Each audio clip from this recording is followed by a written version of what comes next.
The garment bag hung heavier than the others on the rack, which I noticed before I noticed the color. A bright, insistent orange, nothing like the soft lavender draped over the 5 other hangers in that sunlit suite. I unzipped it expecting a mistake. It wasn't one. The dress was 2 sizes too large, the kind of fit that would swallow me on camera, make me look shapeless beside 5 women who'd spent the morning being fitted with obvious care. "We need someone to make us look better," Nicole said, smiling as she said it, glancing around the room to see who'd laugh. A few did softly, the practiced laugh of people who've learned not to make things worse by staying silent. I smiled too. I've had a lot of practice. I want to be honest about something before I go further, because it matters for what comes after. I had spent the last 8 months quietly funding a significant portion of that wedding. The venue deposit, half the catering balance, the photographer's retainer, the florist's rush fee, when Nicole changed her mind about centerpieces in March. I never told her the extent of it. Her fiancé, Daniel, knew some, I think, but not all. I didn't do it for credit. I did it because I loved my sister, and because money in our family had a way of becoming a weapon the moment it was acknowledged, and I didn't want that between us. So I stayed quiet, and I paid, and I told myself that was its own kind of love. My mother found a moment to lean close while the photographer arranged the others by the window. "Be grateful you were even invited," she murmured. Not unkindly exactly. Just matter of fact, the way you'd remind someone of an obvious truth they'd forgotten.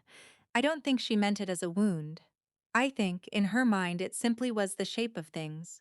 I was tolerated, useful, decorative when convenient, and gratitude was the toll for occupying that space. I smiled again.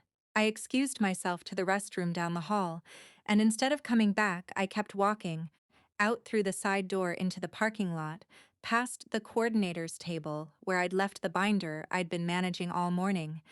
Vendor contacts, payment schedules, the final balances due that afternoon.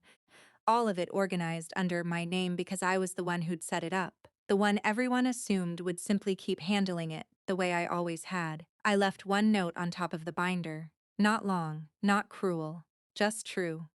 I won't be available to confirm today's remaining payments. The outstanding balances with the caterer and photographer are mine to withdraw, not to fulfill. I wish you both well, then I drove home. Nicole didn't notice I was gone until the ceremony was nearly over. She told me later, in one of the voicemails, that she'd assumed I was somewhere in the crowd, sulking the way she'd expected me to. It wasn't until the reception, when the caterer's coordinator approached her quietly during the toasts, asking about the final invoice that hadn't cleared, that something in her stomach dropped. She didn't understand yet. She thought it was an oversight, a bank error, something Grace would fix with one phone call. Then the photographer called the number on file, mine, not hers, twice unanswered, and left a message about the same-day balance due before the reception's last hour. It was somewhere in that stretch, watching 2 vendors exchange uncertain glances near the gift table, that Nicole began to understand how much of that day had been quietly held up by hands she'd spent the morning insulting. I didn't see any of that. I only know what came after, because my phone started ringing around 4 that afternoon and didn't stop. I watched the calls accumulate from the kitchen counter, screen lighting up again and again, Nicole's name each time. I didn't answer, not out of cruelty. I want to be clear about that, but because I didn't yet know what I'd say, and I've learned the hard way not to speak before I do. By evening there were voicemails, too, which I listened to eventually in the quiet of my own apartment. The early ones were confused, almost light. "Hey, weird thing with the caterer, can you call them back?" By the 6th or 7th the tone had shifted, sharper, something like panic threading through. By the 20th, it was something closer to apology, though not quite a full one, more an acknowledgement that something had gone wrong, without naming what or who had caused it. 59 missed calls by the time I stopped counting. I didn't feel triumphant sitting there. I want to be honest about that, too. Somewhere in that reception hall, guests I liked, people who'd been kind to me for years, were watching a wedding falter in small, humiliating ways that weren't really their doing. That part sits uneasily with me still.